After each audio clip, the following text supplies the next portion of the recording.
Monsoon season के दौरान हुई भारी नुकसान की विस्तृत रिपोर्ट तैयार करने एवं वास्तविक स्थिति के आंकलन के लिए जिला हमीरपुर में 2 दिवसीय दौरे पर पहुंची राष्ट्रीय आपदा प्रबंधन प्राधिकरण की 4 सदस्यीय टीम ने आपदा प्रभावित क्षेत्रों का दौरा किया। उपायुक्त हेमराज बैरवा ने बताया कि राष्ट्रीय आपदा प्रबंधन प्राधिकरण की टीम एक विस्तृत एवं समग्र रिपोर्ट तैयार करने जा रही है, जिसमें आपदा से हुए नुकसान के आंकलन के साथ साथ मुरम्मत एवं पुनर्निर्माण, राहत एवं पुनर्वास, भविष्य में आपदा से बचाव के संभावित उपायों एवं इसकी लागत और आपदा प्रबंधन से संबंधित अन्य सभी पहलुओं का समावेश किया जाएगा। टीम में राष्ट्रीय आपदा प्रबंधन प्राधिकरण के अधिकारी अमित टंडन और एसके जेना, यूएनडीपी के पीके दास और यूनिसेफ के महेंद्र राजाराम शामिल है। उपायुक्त ने कहा कि अधिकांश विभागों ने नुकसान का data post disaster need assessment portal पर अपलोड कर दिया है। उन्होंने बताया कि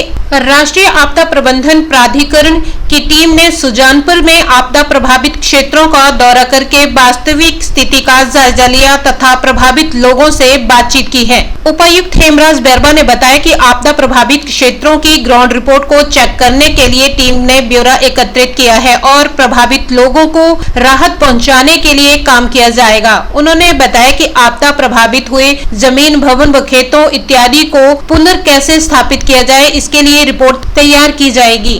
उनको इंडिकेटिव तौर पर हाउसिंग भी देखनी थी, उनको रोड भी डैमेज देखना था, पाइप स्कीम के जो देखनी थी डैमेज। तो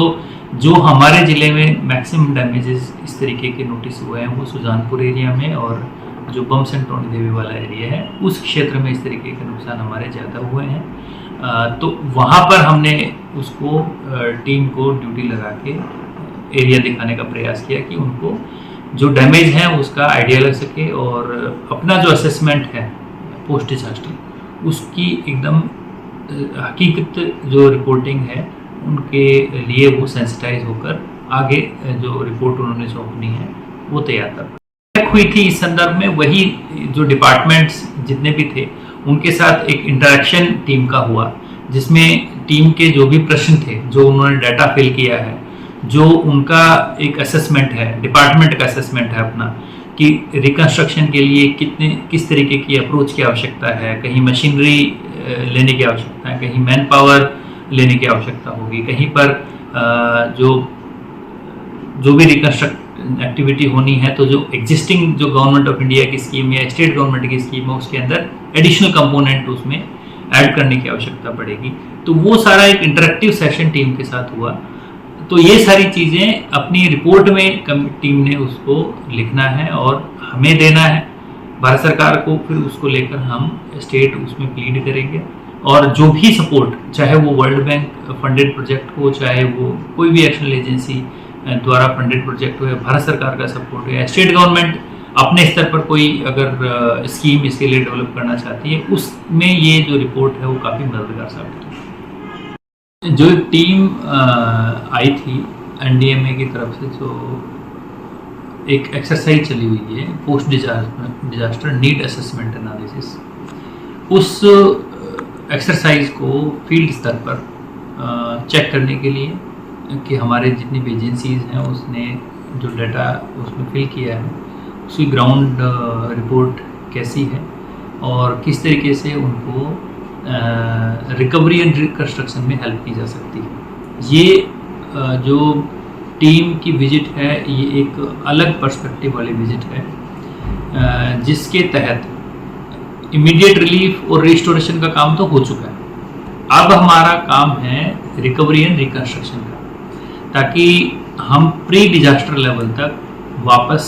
उन लोगों को जो इससे प्रभावित हुए हैं उनको पहुंचा सकें। तो उसके लिए जो रिलेटेड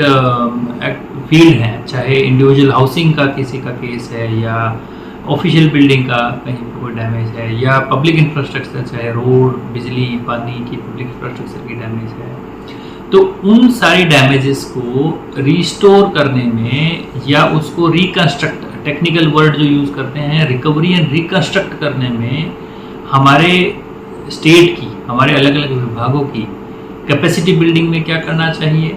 वहाँ मिटिगेशन के लिए हमने क्या करना चाहिए,